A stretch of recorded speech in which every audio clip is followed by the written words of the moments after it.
Filter అవసరం లేదు, మన డైరెక్ట్ కనెక్షన్ అనేది ఇవ్వచ్చు. మన బ్లడ్ బోర్డ్లో ఉన్న వైర్స్కి ఈ వైర్స్ని కనెక్ట్ చేసి మన డైరెక్ట్ కరెంట్ ఇవ్వచ్చు. మనం ఇది దాన్ని ఎంతసేపు అయితే ఛార్జ్ చేస్తామో నెక్స్ట్ మనకి ఎంతసేపు ఇది ఎనర్జీ ప్రొవైడ్ చేస్తుంది. ఈ ఫార్మర్స్కి చాలా మంది యూజ్ అవుతుంది. ఫార్మర్స్కి ఏంటంటే వాళ్ళకి నైట్ టైం కరెంట్ కట్ట లేకపోతే నీరు కట్ట ఇబ్బంది అవుతుంది. అది సోలార్ని పెట్టుకున్నారంటే ఇది డే అలా ఛార్జ్ చేయి మనకు ఇప్పుడు కావాలంటే అప్పుడు సన్లైట్ ద్వారా ఇది లైట్ హీట్ని అబ్జర్వ్ చేసుకుని మన హీట్ లైట్ అబ్జర్వ్ చేసుకుని మనకి ఎనర్జీ ప్రొవైడ్ చేస్తుంది.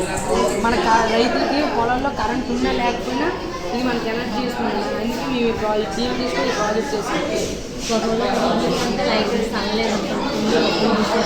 అంత మేము ఛార్జ్ చేయండి అంత పవర్ చేస్తుంది. ఛార్జ్ ఫుల్ అయిపోయింది, కంప్లీట్ అయిపోయింది. ఇప్పుడు మనం 3 days ఛార్జ్ చేయండి madam, next day full sunlight లేదు, సన్లైట్ కాకుండా మనం నెక్స్ట్ డేకి ఇది చాలా పవర్ ఇస్తుంది.